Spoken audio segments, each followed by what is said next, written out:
sağ olun. Çok sağ olun. İki tane ilçe binası var Şehit'ten Mahmut Elmas'la var.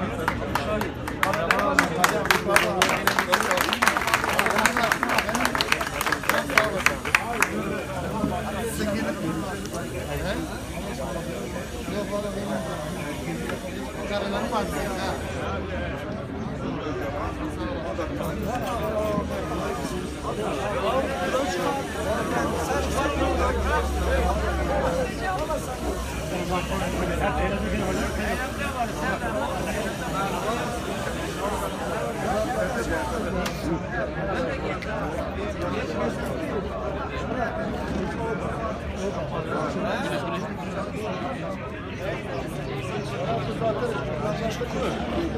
Peki ben harika.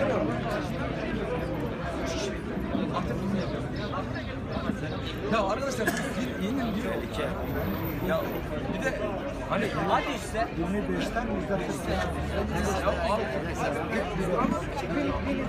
merhaba Abdullah. Merhaba hocam ya sen nasılsın? Abdullah demeye çok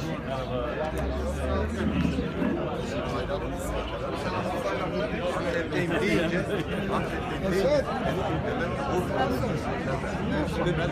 Abi zor gidelim.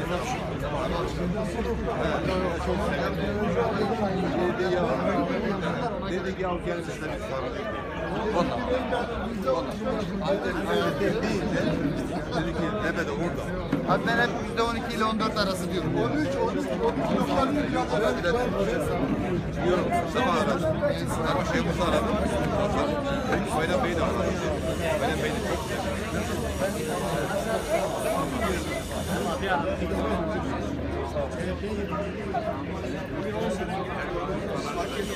çok sağ olun.